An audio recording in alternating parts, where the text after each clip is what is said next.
시청자 여러분 안녕하십니까? 오늘도 강진 소식부터 전해드립니다. 튀르키예와 시리아를 뒤흔든 이번 지진이 지난 2011년 동일본 대지진 이후 최악의 인명피해를 내고 있습니다. 두 나라를 합친 사망자가 지금까지 15,000명을 훌쩍 넘어서 21세기 들어 8번째로 희생자가 많은 강진으로 기록됐습니다. 취재기자 연결합니다. 이종수 기자. 네, 국제부입니다. 네, 확인된 사망자 수가 기하급수적으로 늘고 있습니다. 15,000명을 넘어섰다고요? 예, AFP, 로이터, AP 등 외신에 따르면 지진 발생 사흘째인 현지 시간 8일 밤까지 튀르키예 사망자 수가 12,391명으로 집계가 됐습니다. 앞서 레제프 에르도안 튀르키예 대통령이 8일 피해 현장에서 9,057명이라고 했는데요. 추가로 더 는 겁니다. 시리아의 경우 당국과 반군 측 구조대 하얀 헬멧이 밝힌 내용을 종합하면 사망자 수는 2,992명입니다. 이를 합치면 양국의 희생자 수는 1만 5천 명을 훌쩍 넘어섰습니다. 네, 지금까지 집계된 것만 보면 21세기 들어서 8번째로 최악의 참사라고요. 예, 그렇습니다. AFP 통신은 튀르키예 강진이 21세기 들어서 8번째로 희생자가 많은 지진이라고 전해냈습니다. 7번째는 2011년 동일본 대지진이고요. 사망자는 18,500명입니다. 튀르키예 강진의 경우 시시각각 사망자가 늘어나고 있어서 이를 넘어설 가능성도 있습니다. 앞서 세계보건기구 WHO는 이번 지진에 따른 전체 사망자가 2만 명을 넘을 수도 있다고 전망을 했습니다.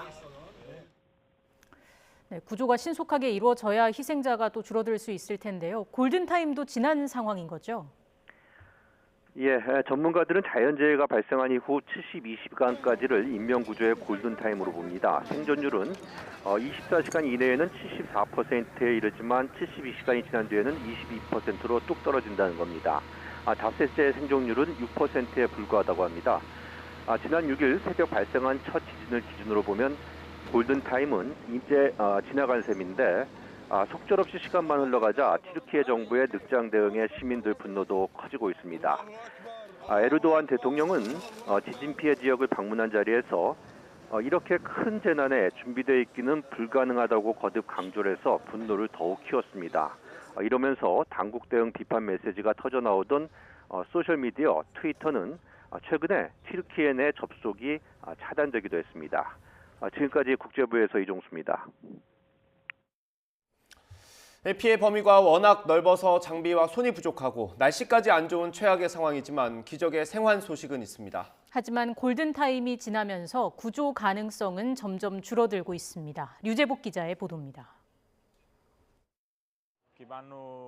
잔해더미 속 작은 공간에서 2살짜리 아기가 구조됐습니다. 오랜 추위 속 떨어진 체온을 올리는 게 급선무입니다. חילוץ ארך מספר שעות, קיבלנו דיווח מהטורקים שיש בכי של תינוק. 파키스탄 구조대원들이 돌무더기 속에서 안간힘을 씁니다. 잔해더미 깊은 곳에서 어린아이가 구조됐습니다. 추위와 공포 속에서 이틀을 버틴 아이. 알라후 악발. 알라후 악발. 구멍 뚫린 벽 아래 먼지를 뒤집어 쓴 백발의 남자가 앉아 있습니다. 의식이 또렷한 듯 손을 들어 구조대에 감사를 표합니다. 14층짜리 건물이 무너져 내린 현장. 잔해를 잘게 부순 뒤 생존 소음을 찾는 일이 끝없이 반복됩니다. 작은 모닥불이 현장의 혹독함을 막아주는 유일한 도구입니다.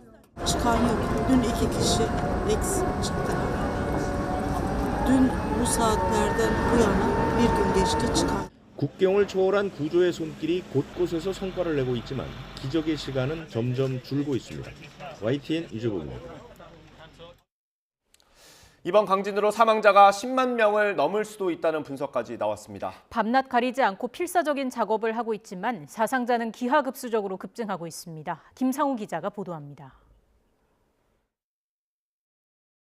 84년 만에 최악의 강진이 엄습한 현장입니다. 건물이 대부분 폭삭 주저앉아 언뜻 보면 쓰레기 하치장처럼 보일 정도입니다.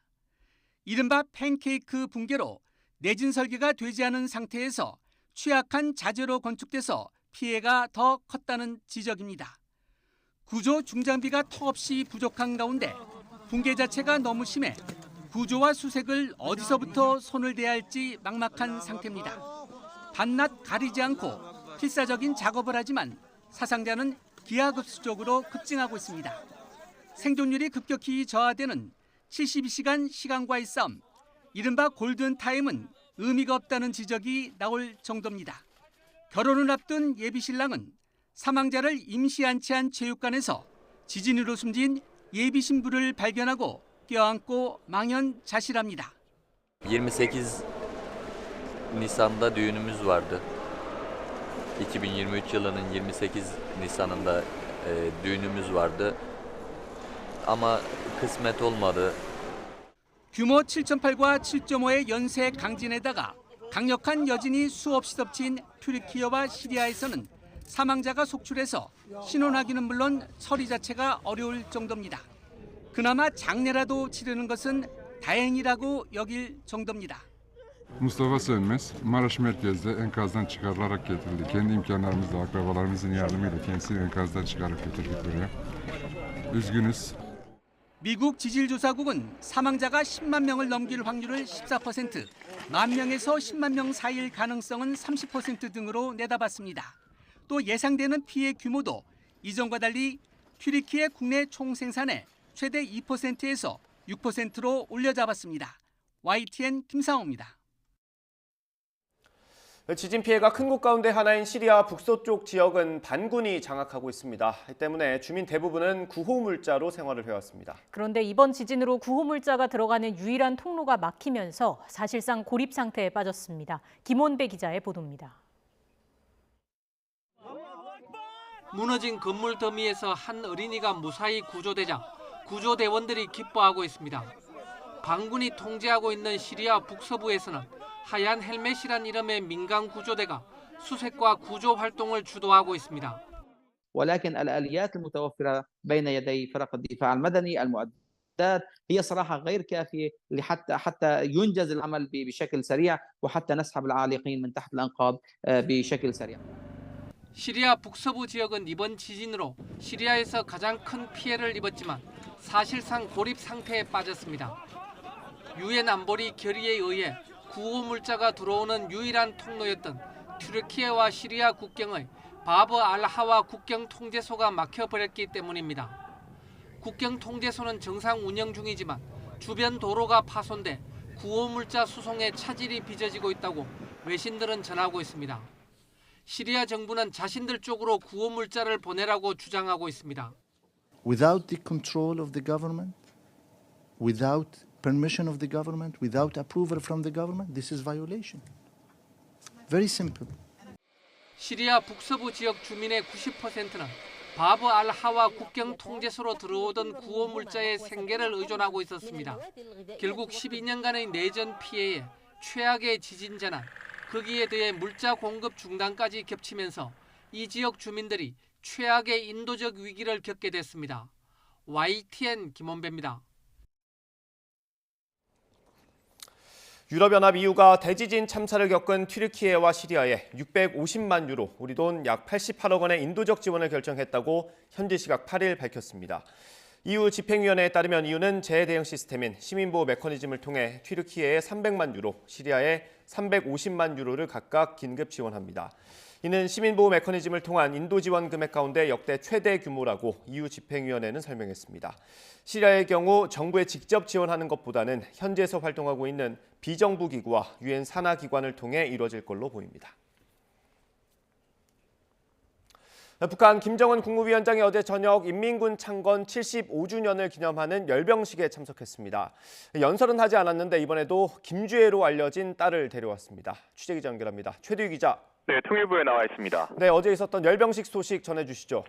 네, 북한은 어젯밤 건군절로 불리는 조선인민군 창건 75주년을 맞아 대규모 열병식을 개최했습니다.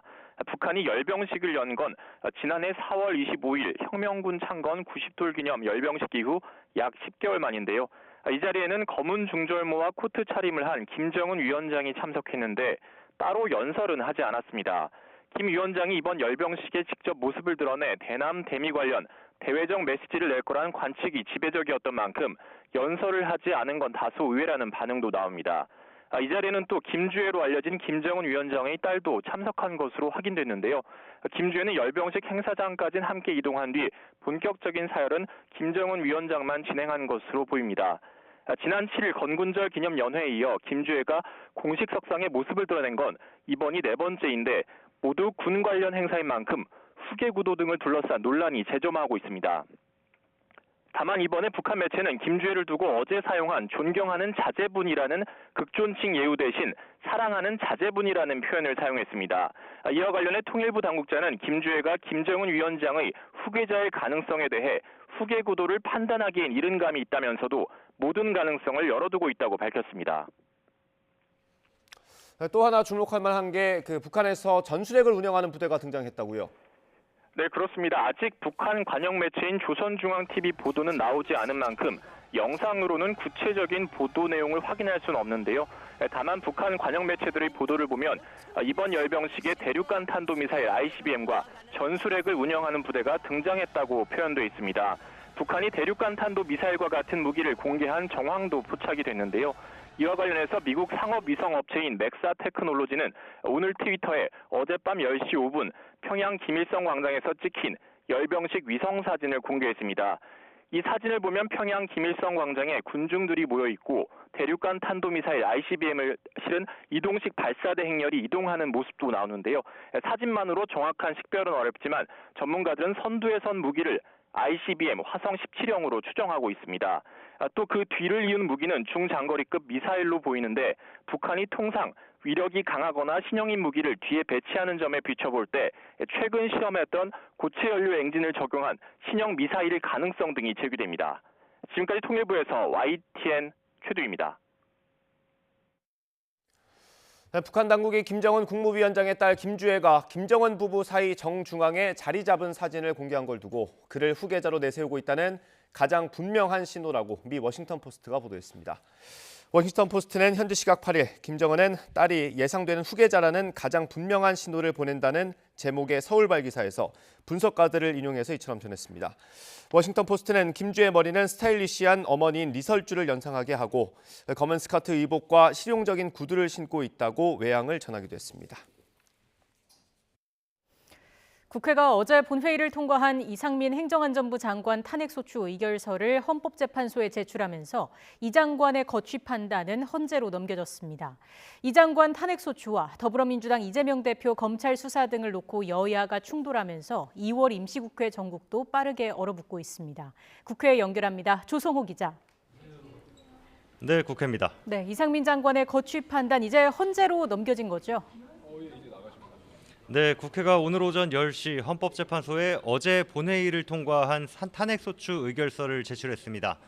탄핵 심판 사건에서 소추위원으로 검사 역할을 맡게 되는 김도읍 법제사법위원장이 직접 가는 대신에 법사위 수석전문위원이 위임을 받아 제출했습니다. 그러면서 이 장관에 대한 탄핵 심판 심리 절차도 사실상 시작됐습니다. 김도읍 위원장은 여당 소속이라 역할을 잘하겠느냐는 야권 우려에 판단은 야당 주장과 이 장관 반박을 보고 헌재가 하는 것이라며 신속한 헌재의 결론을 촉구했습니다. 들어보시죠. 제가 굳이 그렇게 어떻게 개입할 여지가 별로 없거든요. 재판소에서 좀 여기에 좀 국정 공백에 대해서 같이 고민해 주시고 신속하게 좀 처리해 주시기를 바랄 뿐이죠. 민주당도 탄핵 심판 과정에 대응할 별도 조직을 꾸리기로 했다고 오영환 원내대변인이 전했습니다. 들어보시죠. 저희 당 내에도 최대한의 이 탄핵 심판 진행에 대비 또 대응할 수 있는 역할을 하기 위해 일종의 비공개 특수 대응팀을 만들어서 네, 이상민 장관 탄핵과 관련해서 국회 절차는 마무리됐지만 여야 충돌은 계속 이어지고 있죠.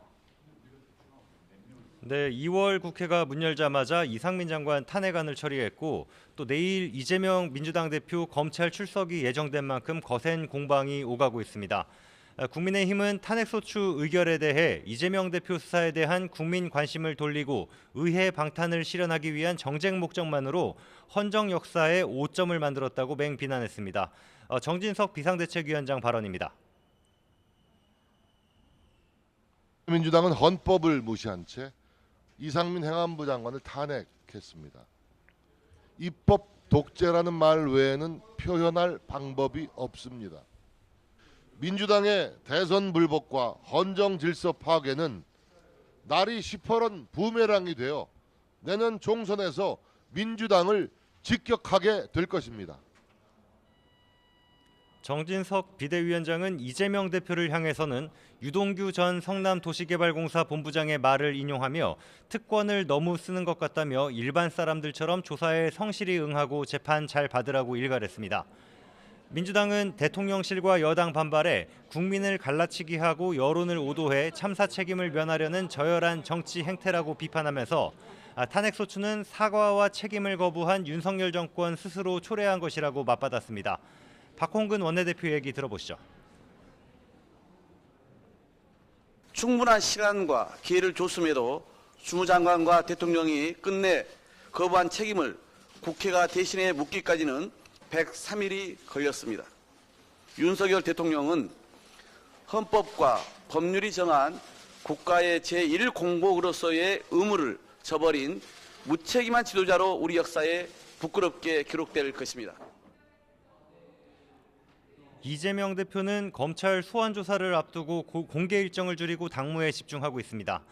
다만 당내에서 김건희 여사 특검으로 맞대응해야 한다는 여론이 높은 상황에서 당 차원에서는 내일 예정된 도이치모터스 주가 조작 사건 1심 판결을 지켜본 뒤 방침을 정할 것으로 보입니다. 네, 이런 가운데 국민의힘 당대표 선거 예비경선 여론조사가 오늘 종료됩니다. 당대표 후보는 4명만 본경선에 오르는 거죠? 네, 국민의힘 전당대회는 대의원 8,900여 명, 책임당원 78만여 명 등 모두 84만 명 가까운 선거인단 참여로 치러지는데요. 이런 본경선에 오를 당대표 후보 4명이 어제와 오늘 이틀간 진행되는 책임당원 6천 명 대상 여론조사로 추려지게 됩니다. 결과는 내일 공개될 예정입니다. 김기현 후보는 오전에 국회에서 당내 청년위원장들의 지지선언 기자회견에 참석했고 이후 서울 마포와 강서 지역에서 당원들을 만납니다. 본경선에 대비해서 상대적 약점으로 꼽히는 청년과 수도권 지지세를 보완하려는 행보로 풀이됩니다. 안철수 후보는 충북 도당을 방문한 데 이어서 괴산군과 충주시 당원들을 만나면서 캐스팅 보터로 꼽히는 충청당원 민심 잡기에 나섭니다. 다른 후보보다 우위를 점한 것으로 보이는 수도권 지지세를 중원으로 확장하려는 전략으로 보입니다. 다크호스로 떠오른 천하람 후보는 방송 인터뷰를 통해 인지도를 높이는 데 주력하고 있습니다. 지금까지 국회에서 YTN 조성호입니다. 윤석열 대통령이 탄핵소추안 가결로 인한 이상민 행정안전부 장관의 직무 정지 동안 국정에 공백이 없도록 대통령실과 국무총리실 협력 체계 강화를 지시했습니다. 대통령실 관계자는 YTN과의 통화에서 이관섭 국정기획수석을 중심으로 기존의 행안부와 함께 협력했던 국정상황실, 공직기강 비서관실, 자치행정비서관실, 인사비서관실이 공조해야 한다는 윤 대통령의 지시를 받았다고 밝혔습니다. 또 다른 대통령실 관계자는 YTN에 한창섭 행안부 장관 차관을 중심으로 대행체제를 운영하며 대통령실과 총리실이 2인 3각으로 협업할 수밖에 없다고 설명했습니다. 이에 따라 대통령실은 정무수석실 소관으로 돼 있던 행안부 관련 업무도 국정기획수석 소관으로 이관할 것으로 보입니다.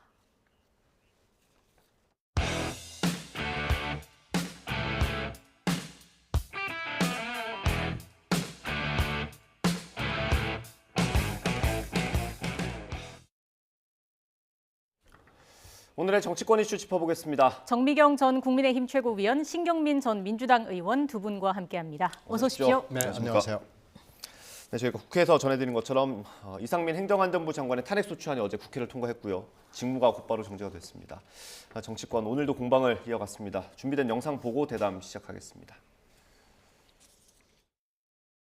저는 오늘 민주당을 의회주의 파괴 정당으로 국민께 고발합니다. 어제 민주당은 헌법을 무시한 채 이상민 행안부 장관을 탄핵했습니다. 입법 독재라는 말 외에는 표현할 방법이 없습니다. 경고합니다. 민주당의 대선 불복과 헌정 질서 파괴는 날이 시퍼런 부메랑이 되어 내년 총선에서 민주당을 직격하게 될 것입니다. 검찰공화국의 대통령실과 집권여당은 법전 하나만 믿고 마치 현재 재판관이라도 된 것처럼 탄핵 심판 결과에 대해 경솔한 발언들을 미리 쏟아내고 있습니다. 그럴 거면 탄핵 제도와 헌법재판소는 왜 있는 것입니까? 이는 국민을 갈라치기 위한 저열한 정치 행태입니다. 국민을 찬반의 극강구도로 만들어 여론을 호도하고 3사의 책임을 면하기 위한 나쁜 정치입니다. 키워드들이 입법 독재, 대선 불복, 검사 독재 이런 것들이 나오고 있습니다. 서로 자충수 두고 있다 이런 주장인데 어떻게 보세요? 어디 쪽에 자충수입니까? 그건 일단 의회 절차만 놓고 보면은 법에 따른 거죠. 이걸 의회주의를 폐기했다느니 하는 것은 도대체 무슨 의회주의가 이런 의회주의가 있냐고 묻는 거에 대해서는 도대체 공부를 한 얘기인지 대통령실의 그 의문에 대해서 질문을 다시 하지 않을 수가 없고요. 네. 헌법재판소 절차는 이제부터 시작인데 네. 이건 이제 봐야 되겠죠. 이제 진짜로 헌법과 법률의 위반인 것인지 아닌지를 이제 따지는 거 아니겠어요. 근데 지금 의회에서 있었던 절차에는 아무 문제가 없습니다. 예. 이게 뭐가 잘못됐다는 것인지 뭘 지적하는 건지 도대체 일반 사회 공부를 한 건지 잘 모르겠어요. 이건 도대체 상식에 어긋나는 얘기를 하는 거고요.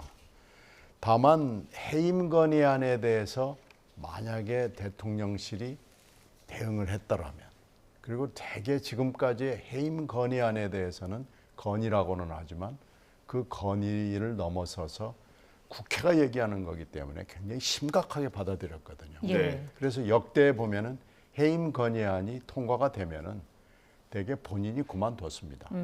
아니면은 대통령이 뒤로 얘기해서 그만두는 게 좋겠다라고 얘기를 해서 정말로 의회를 존중하는 그런 모습을 보여왔거든요.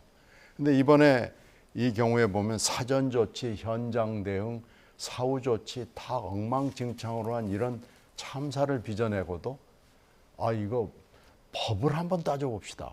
법에 있습니까? 이런 얘기만 하면서 결국은 정치적, 도의적 이런 책임에 대해서는 나몰라라 그랬거든요. 그래서 해임 건의안이 나갔는데도 해임 건의안에도 침묵했어요. 외면했어요. 네. 그리고 나서 또 이 탄핵에 대해서 의회주의를 논의하는 것은 도대체 일반 상식과 법에 대해서, 정치에 대해서 공부가 전혀 안 돼 있다라는 느낌을 지울 수가 없습니다. 애초에 빠르게 조치가 이루어졌더라면 여기까지 오지 않았을 것이다. 여기까지 올 수가 없는 사안을 네. 지금 여기까지 끌고 왔습니다. 어떤 말씀 주실까요? 이태원 사고에 대해서 만약에 이상민 장관이 헌법과 법률을 위반했다라고 민주당이 생각했다면 그 즉시 그때 당시에 했겠죠. 시도와 감행을 했겠죠. 근데 왜 안 했을까요? 그거는 본인들도 민주당도 아무리 그 안에 법률 전문가 다 있을 텐데 검토를 해보니까 이게 탄핵 사유가 아니거든요.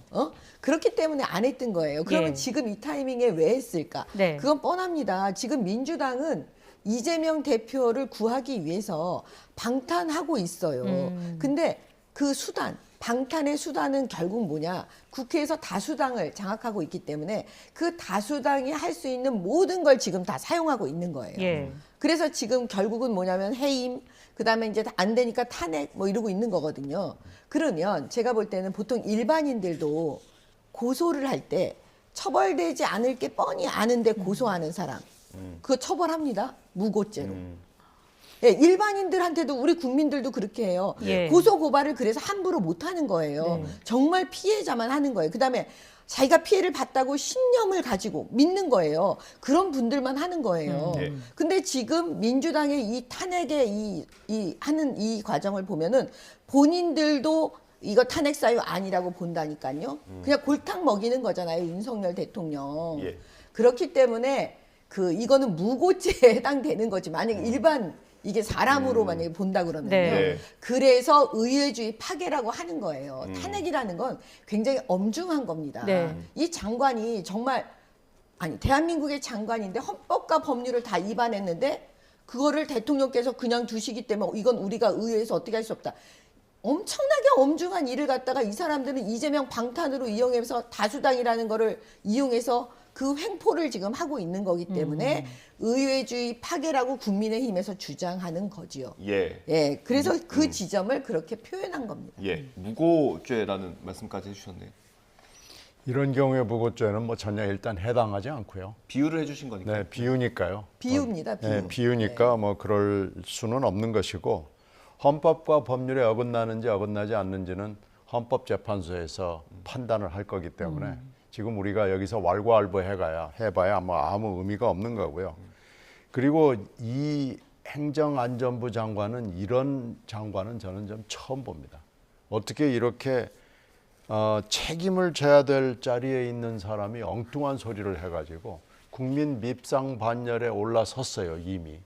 그리고 어떻게 또 책임이라는 거, 법적 책임만을 염두에 두고 있어가지고 책임이라는 단어를 입에 올리지 않으려고 무지하게 노력을 하는 판사인지 장관인지 알 수도 없는 이런 분이 계속해서 나는 헌법과 법률에는 상관이 없습니다라고 얘기를 하는 장관이 있는지 저는 이런 장관도 처음 보고요. 이런 장관을 끝까지 보호하고 방어해주고 옆에서 옹호해주는 대통령실도 처음 봅니다. 예. 그래서 이 대목은 한번 따져봐야 될 대목이고요. 네. 이 의회주의 어쩌고 저쩌고 나오는 어저께 그 멘트는 저는 정말 이해가 안 돼요. 이건 뭐가 좀 잘못 쓴 거 아닌가 싶어요. 대통령실 대변인 멘트 말씀이신 거죠? 그렇죠. 의회주의의 포기입니다. 의정사의 부끄러운 역사로 기록될 것이다. 이 멘트 말씀하신 그렇죠. 거죠? 지금 나가고 있는 그 저 지금 멘트였고요. 여기 약간 덧붙이면은요. 그 이상민 장관에 대해서 민주당이 정치적 도의적인 얘기는 할 수 있다고 봐요. 근데 제가 말씀드리는 건 헌법과 법률을 위반해서 이게 탄핵 사유가 되느냐. 그건 완전히 다른 문제인 별개 거거든요. 문제다. 예. 그다음에 예를 들어서 그냥 일반인들 사이에서도 이게 처벌이 되지 않는데 고소를 하는 그 사람들은 다 부인합니다. 나 처벌되지 않을 줄 몰랐다라든가 여러 가지 또 거짓말을 막 하면서 뭐라고 얘기를 하냐면 결국 그거는 법원에서 판단을 받아봐야 되는 거 아니겠습니까? 라고 보통 얘기해요. 일반 개인 대 개인의 무고의 그 혐의를 갖고 있는 분들이 대부분 그렇게 말씀을 하십니다. 네. 지금 민주당의 논리가 똑같은 거예요. 아니 헌법과 법률이 위반됐든지 그거 헌법재판소에서 해야 될 일이지 이렇게 말하고 있는 거예요. 그래서 제가 볼 때는 이건 눈 가리고 아웅하는 거고 일반 개인 국민에 적용되는 법에 대해서도 그렇게 하물며 무고죄라는 게 있는데 지금 민주당이 세상에 이 다수당의 지위를 이용해서 이렇게 장난 비슷하게 하는 거는 이거는 아니다. 이건 진짜 의회주의 파괴다. 이렇게 말씀드리는 겁니다. 그래서 국민의힘에서 제가 한 말씀만 덧붙이면 이거 어저께 찬성이 179표가 나왔는데요. 이건 민주당만이 아닙니다. 민주당은 169명이고요. 물론 이제 불참한 분이 있기 때문에 10명 정도, 10명 내외의 야당이 또 있는 거예요. 그러니까 이분들에 대해서 너무 모욕적으로 그렇게 폄하하는 것은 저는 맞지 않다고 보고요. 일단 의회의 결정을 존중하고 헌법재판소에 가서 우리가 그럼 다퉈보겠다. 이렇게 대통령실이 멘트가 나와야 되는 거죠. 이건 잘못 써도 정말 잘못 썼고요. 그리고 이 이상민 장관의 지금까지 100일이 넘는 동안에 한 여러 가지의 소위를 보면 이건 정말 책임을 져야 되는 뭐 법적 책임 그래 본인이 자꾸 아니라고 그러니까 정치적 도의적 책임을 져야 되는 장관으로서 이렇게 해서는 안 된다는 것만 계속해서 100일 동안 보여줬습니다. 심지어는 유족들하고 눈도 잘 마주치지 않으려고 하고 사과할 용의가 있냐고 그러니까 일어서서 어쩔 수 없이 그냥 마지못해 하는 이런 장관은요. 정말 처음 보는 장관이고 이런 장관이야말로 그렇게 법을 좋아하니까 한번 헌법재판소 가서 따져봐야 될 필요가 있습니다. 예, 일단 앞서 정 의원님께서 헌법 법률에 위배되는지는 또 다른 문제다 이런 말씀해 주셨는데 그래서 결국 국민의힘에서는 민주당의 역풍이 불 것이다 이렇게도 보시는 것 같더라고요. 그렇죠. 왜냐하면 이게 지금 탄핵 소추를 한다는 게 그걸로 끝나는 게 아니에요. 헌법재판소 결정 날 때까지 기다려야지 그게 문제가 아니라요. 장관의 직무가 정지돼 버려요. 네. 그러면 지금 행안부에서 해야 될 일이 지금 엄청나게 많잖아요. 그러면 당연히 그건 국정 공백이 되는 거예요. 그러니까 국정 공백이 되면 그 피해는 윤석열 정부만 있겠습니까? 대한민국 국민한테 어떤 영향이 지금 갈지를 전혀 민주당은 생각 안 하는 거예요. 민주당 국회의원들. 이재명 대표 그거 아랑곳하지 않는 거예요. 국정이 공백이 오든 말든 국민들한테 어떤 피해가 가든 말든 신경 안 쓰고 우리는 오로지 이재명 방탄을 위해서 기분 나쁘니까 탄핵 소추하겠다. 이런 거밖에 안 되잖아요. 예. 그래서 이거는 국민들께서 요즘은 수준이 높으시기 때문에 저는 그거 다 지켜보고 계시다. 이렇게 말씀드립니다. 예, 민주당을 포함한 야3당이 탄핵 소추안을 통과시키긴 했지만 지금 소추위원은 여당의 법사위원장 김도우 법사위원장 아니겠습니까? 그렇죠. 이게 지금 법률이 예정하지 못한 거기 때문에 이 부분을 어떻게 해야 될지는 지금 앞으로 법사위나 국회나 각 정당이 논의를 해서 해야 되는데요. 일단 어저께 법사위원장의 얘기는 그 검사로서의 역할이죠. 네. 소추위원으로서의 역할을 하겠다는 거예요. 김도우 위원장이 선택할 수 있는 건 불출석하는 게 한 가지가 예. 있고요. 출석해가지고 나는 그렇게 생각하지 않는다. 그러니까 검사의 역할을 하지 않고 검사가 무죄를 주장하는 그런 변호인 역할을 하게 그렇죠. 변호인의 역할을 하는 조금 하여튼 맞지 않는 역할을 하게 될 가능성이 있어요. 네. 뭘 선택할지는 모르지만요. 만약에 그렇게 된다 그러면은 법사위 안에서 논의를 한번 1차 거치기는 해야 될 거예요. 위원장이 가서 소추위원의 역할을 검사의 역할을 할 것이냐 라는 것을 한번 논의를 해보고요. 만약에 여기서 김도우 위원장이 도저히 못하겠다랄지 대타 내지는 대리인을 하겠다라고 선택을 할 수도 있지만요. 예. 어저께 지금 즉각적인 반응을 나온 걸로 봐서는 본인이 나가겠다는 거예요. 근데 소신과 다른 얘기는 못하지 않겠느냐 그러면은 검사로서의 역할을 포기하면서 출석을 하겠다. 예. 지금 이렇게 들리는데 이게 지금 처음 하는 거거든요. 그 사이에 여러 번 탄핵 이 있었습니다만은 그 사이에는 이런 게 문제가 안 됐어요. 네. 근데 이게 지금 처음으로 본격적으로 문제가 되는 겁니다. 어떨까요? 역할에 대해서 어떻게 좀 전망을 할 수 있을까요? 지금 김도우 의원의 그냥 발언만 딱 보면은요. 네. 일단은 소추위원은 법적 지위니까 하겠다 그거는. 그렇지만 그 아닌 걸 맞다고 할 수는 없다. 이 내용을 얘기했거든요. 그러면 결과적으로는 그 본인의 입장을 얘기할 것 같습니다. 그러니까 소추위원으로서의 그거는 내가 하지만 네. 사실 나는 여기에 동의하지 않기 때문에 그러면서 본인의 그 이야기를 헌법재판소에서 하지 않을까. 그냥 그런 생각이 얼핏 듭니다. 모르죠. 왜냐하면 그 내부적으로 이제 어떤 조정을 해서 어떻게 할지는 모르겠지만 예. 일단 드는 생각은 그렇습니다. 예, 이게 형사 재판과 비슷하게 된다고 하더라고요. 똑같진 않고 비슷하게 되는데. 네, 거의 비슷합니다. 예, 그러면 이제 검사 쪽에서는 어쨌든 우리의 주장을 입증하기 위해서 증인도 부르고 뭐 증거도 내고 해야 될 거 아닙니까? 적극적인 역할을 해야 되는데 가능하겠습니까? 이게 좀 그러니까 실제로 아마 해봐야 될 거예요. 이게 지금 처음 하는 거거든요. 그러니까 박근혜 대통령 탄핵 그리고 노무현 대통령 탄핵 때는 이런 문제가 생길 뻔했는데 박근혜 대통령 탄핵 때 같은 당의 권성동 법사위원장이 매우 열심히 검사로서의 역할을 했거든요. 예. 그래서 문제가 안 생겼습니다. 그리고 노무현 대통령 탄핵 때는 김기춘 법사위원장이 했기 때문에 상대당이어서 문제가 안 생겼고 부장판 사건에서도 상대당이었기 때문에 문제가 안 됐거든요.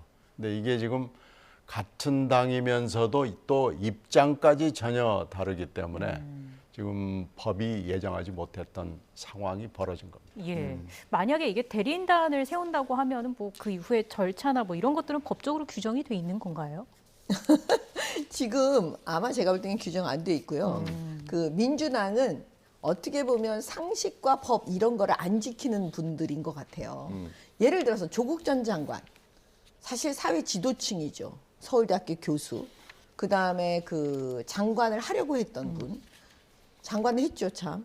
그러면 이런 분이요 나와가지고 지금 재판에서 다 결과가 나와서 징역 2년이 선고가 됐는데도 본인 잘못하지 않았대잖아요. 그러니까 이런 분의 정서를 딱 보면 제가 볼 때는 지금 민주당이 하는 거 처음 있는 일이죠. 처음 있는 일 이게. 예. 왜 처음 있는 일이냐. 그전에는 상상을 못했죠. 왜냐하면 법과 상식을 늘 지키는 사람들 머릿속에서는 이런 일을 감행하지 못해요. 이 이상민 장관에 대한 탄핵소추 이런 거를 안 맞으니까. 예. 근데 이런 걸 민주당이 막 감행해놓고 이 모든 걸 지금 다 처음 해야 되는 상황이 돼버리는 거예요. 그러니까 저도 지금 지켜봐야 될 것 같습니다. 예. 이게 어쨌든 헌법재판소 입장에서도 마냥 끌 수만은 없는 상황이지 않겠습니까? 부처 장관이기 때문에. 그렇죠. 근데 이게 3월과 4월에 또 그 재판관 2명의 임기가 다 된다고 하더라고요. 두 분의 임기가 다 됐고 지금 정 의원 말씀에 대해서 한마디만 얘기를 하면 이건 법이 상황을 예정하지 못했던 거지 무슨 뭐 민주당이 무리라고 그런 건 절대 아니고요. 헌법재판소 구성은 어차피 지금 두 분을 갈아 끼워 넣어야 되는데 7명을 가지고 심리를 할 수는 있습니다만은 지금 헌법재판소의 이 막중한 임무를 따지고 보면 아마 틀림없이 다 2명에 대해서 충원을 끝난 뒤에 하는 것을 원칙으로 할 것 같아요. 물론 할 수는 있습니다, 법률적으로. 근데 뭐 하겠죠. 그러면은 180일이라는 규정이 있습니다만 이것은 훈시 규정이기 때문에 180일을 꼭 지켜야 될 필요는 없습니다. 강제 규정은 네. 이게 강제 규정은 아닙니다. 더 이르게 할 수도 있고 더 늦게 할 수도 있고 그것 때문에 뭐 헌법재판소 결정이 틀렸다, 뭐 무효다, 뭐 효력을 다투고 그런 일은 전혀 없으니까요.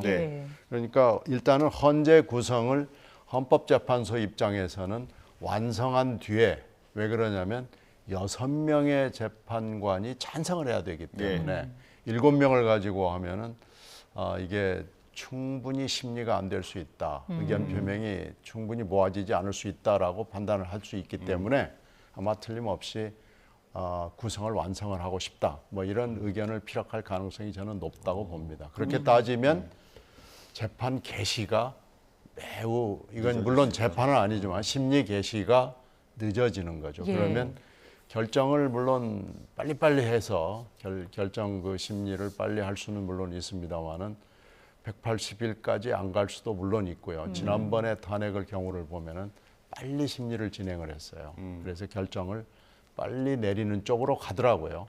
탄핵의 엄중함에 이런 걸 비춰봤을 때 180일까지 안 갈 수도 있고요. 다만 문제는 구성이 빨리 되느냐죠. 근데 이제 틀림없이 대통령실이 굉장히 보수적인 재판관 후보를 내놓을 거예요. 그러면 그게 또 얼마나 국회에서 시끄럽겠습니까? 이게 지금 두 분이 제가 알기로는 김명수 대법원장의 몫이라고 알고 있는데. 근데 이제 또 그게 하여튼 뭐 말씀드릴 수 없는 여러 가지 내부적인 그 인선 절차가 있기 때문에 잘 모르겠습니다. 근데 어쨌든 또 새로 임명을 하려면 인사청문회도 거쳐야 하니까요. 그러니까 만약에 이제 그게 여야가 다 받아들일 수 있는 후보가 된다면은 인사청문회가 바로바로 진행되겠지만 그렇게 안 될 수 있거든요. 그럼 또 길어질 수 있겠네요. 그러면 뭐 모릅니다. 이게 마냥 길어질 수도 있는 거고요. 빨리 나올 수 있을 것 같고 사실 저는 이게 장관이기 때문에 부처의 장관이기 때문에 헌법재판소가 좀 최대한 빨리 판단을 내릴 수도 있겠다는 생각했던 게 이전에 대통령의 경우에는 뭐 60일, 70일 뭐 이 정도 만에 판단을 내렸더라고요. 전망 어떻게 하세요?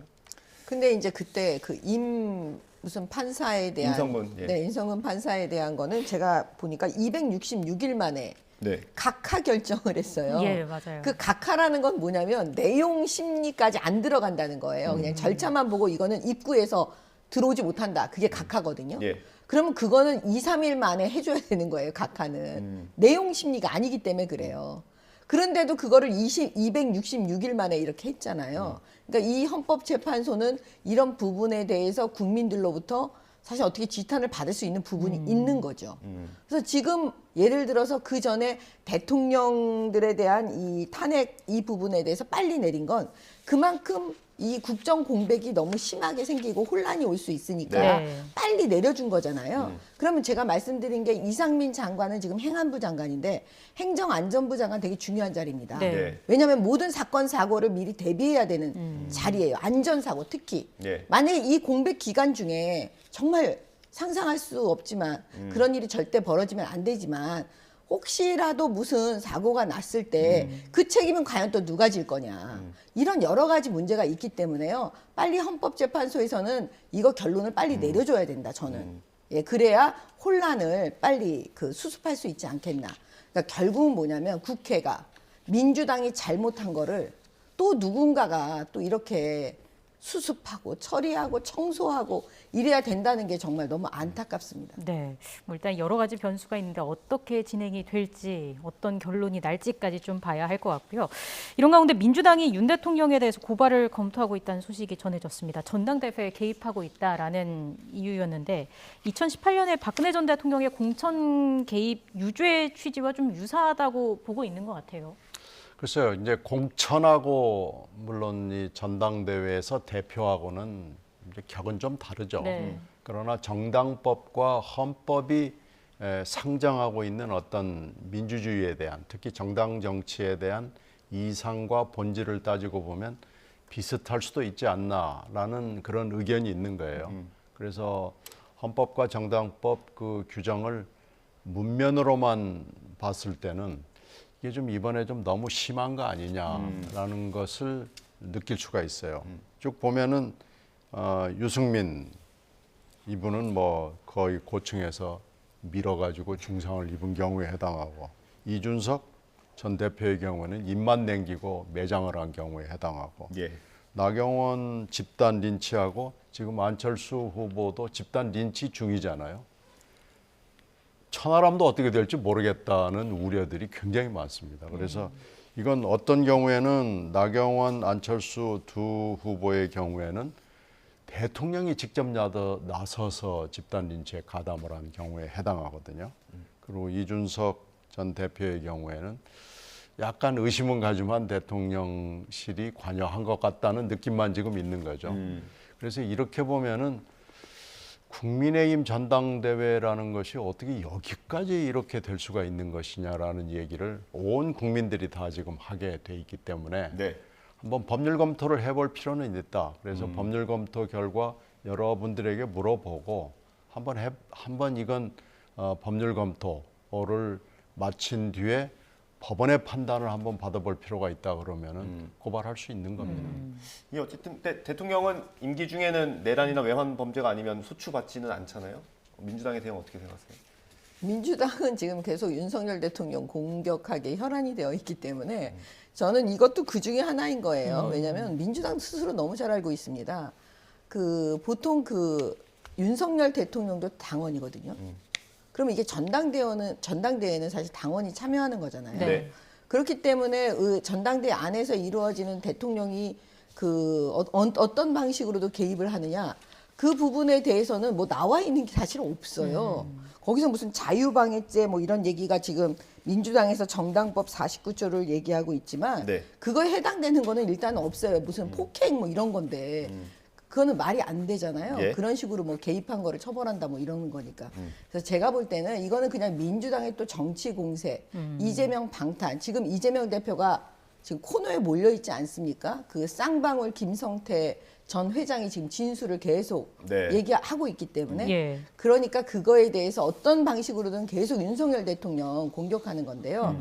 그냥 당원이기 때문에 이거는 뭐 공무원의 정치적 중립 이거하고도 완전히 좀 다른 문제이기 때문에요. 그거는 그냥 우리가 알고 있습니다. 또 방탄을 또 하고 계시는구나 민주당은. 그냥 강경 대응 수위를 높이기 위한 그렇죠. 것 중 하나다. 알겠습니다. 국민의힘 전당대회 얘기 좀 해보겠습니다. 내일 오전에 이제 전당대회 본경선에 진출할 후보가 발표가 될 것이고요. 이게 여론조사는 계속 나오고 있습니다만은 당원을 대상으로 한 여론조사 이게 처음이라서 더 주목을 받는 것 같아요. 그렇죠. 지금 여론조사는 물론 당원이 아니죠. 그러나 지금 83만 당원이라고 그러면요. 여론조사와 이 책임당원들의 이 결과는 사실 그렇게 큰 차이가 나지 않습니다.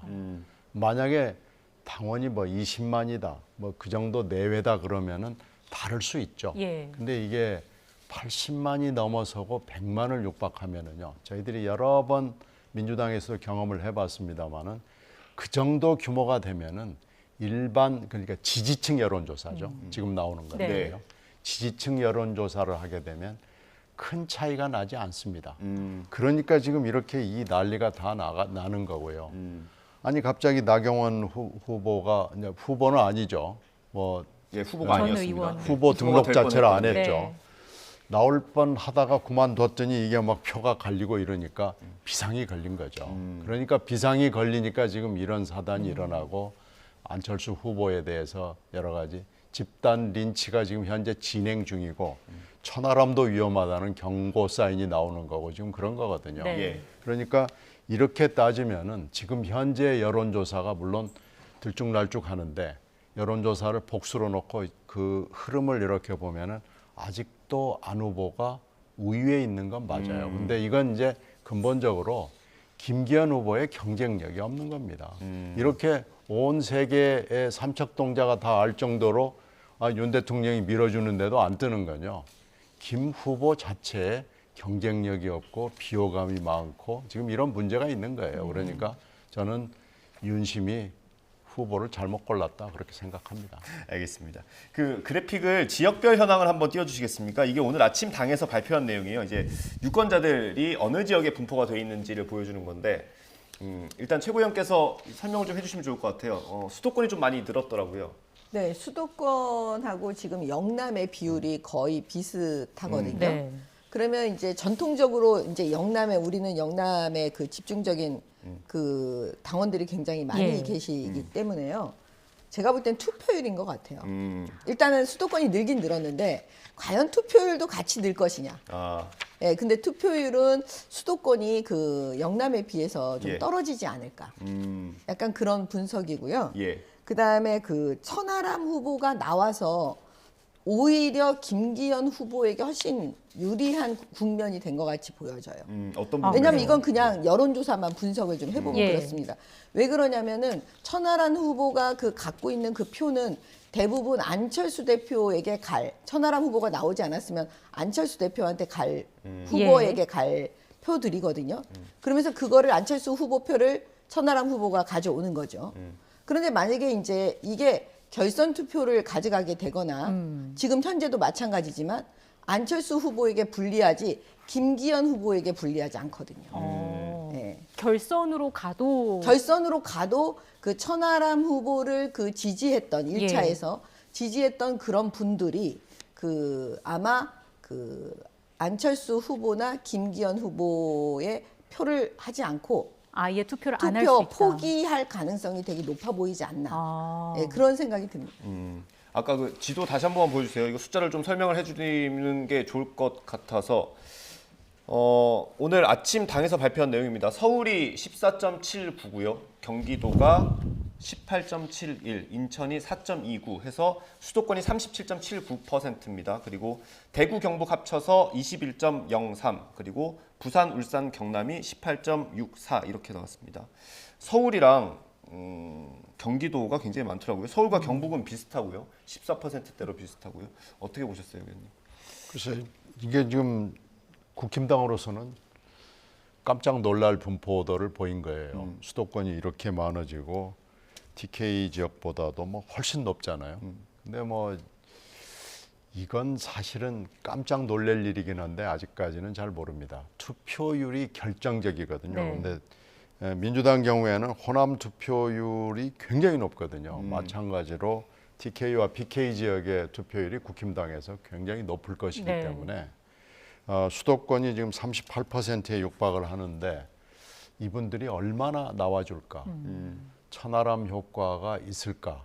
아니면 지금 막 집단 린치 이 효과 이걸 보고 집단 린치에 분개한 그런 투표자들이 나올 것인가? 거기에 아마 몇 가지 변수가 있기 때문에 투표율까지 같이 맞춰보고 나서 얘기하는 것이 훨씬 더 정확할 거고요. 이것만 가지고는 반쪽 분석밖에는 나올 수가 없습니다. 기본적으로 투표율이 가장 중요할 것 같고 이준석 전 대표 요즘 방송도 많이 나오고 메시지를 많이 내고 있잖아요. 이제 그런 걸 노리는 거죠. 그래서 이준석 효과, 천하람 효과 뭐 이런 것들 그리고 지금 집단 린치 효과도 분명히 작동할 겁니다. 내일 아침에 이제 여론조사 당원들을 대상으로 한 여론조사 결과가 나오는 거지 않습니까? 이게 그러니까 등수는 안 나온다고 하는데 그래도 좀 이게 비공식적으로 나오긴 하겠죠. 저희도 여러 번 경험이 있고 국힘당도 여러 번 경험이 있는데 뭐가 하나가 진짜가 나올 거예요. 그러면 그걸 물타기하는 또 세컨드 버전 또 제3차 버전 어떤 경우에는 5차 버전까지 나와가지고 물타기를 해서 진짜 버전이 뭔지를 모르게 서로 각 캠프에서 공작을 합니다. 아. 그래서 실제로 진짜 버전을 찾아내기 숨바꼭질 비슷한 걸 하는 경우를 제가 여러 번 봤습니다. 예, 그러면 언론사도 그렇고 이 유권자들도 그렇고 이걸 믿어야 됩니까? 아니면 아예 믿지 말아야 됩니까? 어떻게 해야 될까요? 글쎄요. 제가 볼 때는 이제 그거 보고 예. 각 그 이제 지지하시는 분들이 그냥 알아서 그거는 뭐 판단하시지 않을까. 예. 아니 그 당원들 진짜 수준이 되게 높으시다니까요. 네. 어쨌든 뭐 순위나 득표율은 나오지 않고 내일 오전 10시에는 누가 본 경선에 진출하느냐 요 정도까지만 알 수 있을 겁니다. 내일 또 그 결과 가지고 이 시간에 분석을 또 해보겠습니다. 예. 주제 넘어가기 전에 하나만 더 여쭤볼까요? 신경민 의원님께 제가 꼭 여쭤보고 싶어가지고 만약에 이거 가정입니다. 천하람 후보가 예비 경선에서 떨어지면 그걸로 우리가 당심을 좀 가늠해 볼 수 있을까요? 그렇죠. 그렇게 되면 이준석 전 대표에게 비보에 해당하고 앞으로 전당대회 이후의 전망도 많이 갈라지게 되거든요. 예. 근데 그럴 가능성은 저는 거의 낮다고 봅니다. 낮더라도 만약에 그렇게 된다고 가정을 한다면 두 후보, 그러니까 김기현, 안철수 두 후보 중에 어느 쪽에 더 유리하다고 보십니까? 결선을 가게 되면은 저는 안철수 후보에게 더 유리하다고 봐요. 그런데 이제 결선을 안 가고 껑충 50%로 김기현 후보가 돼버리면 그건 뭐 더 이상 얘기할 게 없는 거죠. 알겠습니다. 뭐 내일 결과를 보고 다시 한번 토론을 해보도록 하고요. 주제를 짧지만 좀 다뤄보도록 하겠습니다. 어제 곽상도 전 의원에 대한 1심 선고 결과가 나왔습니다. 언론에서 가장 많이 다뤘던 50억 클럽에 대해서는 무죄가 선고가 됐습니다. 법조인으로서 판결 어떻게 보셨어요? 이건 법조인으로서만 예. 말씀을 드리겠습니다. 조금 이거는 그 검찰에서 왜 공소장 변경을 하지 않았을까라는 생각이 일단 퍼뜩 드는 거예요. 예. 왜냐하면 제3자 보통의 경우였다면 제3자 뇌물로 뭐 예비적으로라도 기소 했을 텐데 예. 그 왜 그런 일이 벌어지지 않았을까 이런 생각이 들고 그러면 항소심에서 다툴 때 검찰에서 이대로 있지는 않을 것 같아요. 예. 그러니까 분명히 제3자 뇌물 이렇게 구성해서 다시 공소장 변경을 해서 그거를 심리를 받아보지 않을까. 예, 그게 그냥 법조인으로서 예. 드는 생각입니다. 전략적으로 좀 판단을 잘못한 것 같다는 말씀이신 것 같고 어떻게 보셨어요? 공소장 변경을 재판부가 요청할 수도 있죠. 그런데 하여튼 일단은 부실 수사, 부실 기소였던 것이 분명하고요. 예. 이렇게 되면은 50억 클럽 수사를 하지 말란 얘기 아니겠습니까? 그리고 국민의 법 감정과 상식에서 매우 떨어지는 판결을 내리게 된 것을 재판부가 너무나 잘 알면서도 재판부가 아무 조치를 취하지 않았잖아요. 이건 재판부도 뭔지는 모르지만 숨어있는 의도가 있다라고밖에 상상을 하지 않을 수가 없어요. 예. 이 재판부가 아마 한 이유가 있을 겁니다. 뭐 대가성이 없어서 안 된다느니 뭐 경제 공동체라는 개념이 아니라는 거 아니에요. 살림이 전혀 다르다는 거 아니에요. 예, 부자지만. 이런 상식에 맞지 않는 판결을 내리고 저는 어저께 재판부가 발 뻗고 잠을 잘 수가 없었을 거예요. 이건 2심까지 유지될 수 없는 판결을 내렸고요. 이건 국민 모두로부터 지탄을 받을 수밖에 없는 거고요. 지금 어느 기록을 보니까 이 곽씨 아들 곽 씨가 네. 받은 이 퇴직금이 우리나라 어느 재벌회사의 임원, 뭐 사장, 뭐 부회장 이런 거 한 사람들 랭킹으로 따져서 4위, 5위 안에 들어가더라고요. 아니 이런 몰상식한 판결이 세상에 어디에 있었을까요? 이건 아마 2심까지 더는 유지될 수 없다고 보고요. 예. 검찰도 대호각성해야 되고 재판부는 물론이고요. 알겠습니다. 결국엔 뭐 예. 그 김명수 대법관 체제하에 이 법원이 대법원장. 예, 대법원장 김명수 이 대법원장 체제하에서 이 법원이 좀 이상해요. 왜냐하면 지금 조국 전 장관에 대한 재판도요 저렇게 오래 끌고 중간에 재판장은 막 자기 그만둬 버리고 이런 일이 막 벌어지잖아요. 그래서 제가 볼 때는 이 사건도 도대체 그 상상할 수 없는 보통은 그냥 이 예측 가능성이 있어야 되는데 그런 게 되지 않는 게 유독 많았던 게 이 김명수 대법원장 체제하에 이 그 법원인 것 같아요. 예. 알겠습니다. 어쨌든 결국 검찰은 추가 증거를 더 확보를 하거나 방어 논리를 좀 탄탄하게 다져야 하는 그런 상황이 된 게 아닌가 싶습니다. 오늘 두 분 말씀 여기서 마무리하겠습니다. 정미경 전 국민의힘 최고위원, 신경민 전 민주당 의원이었습니다. 고맙습니다. 감사합니다. 네.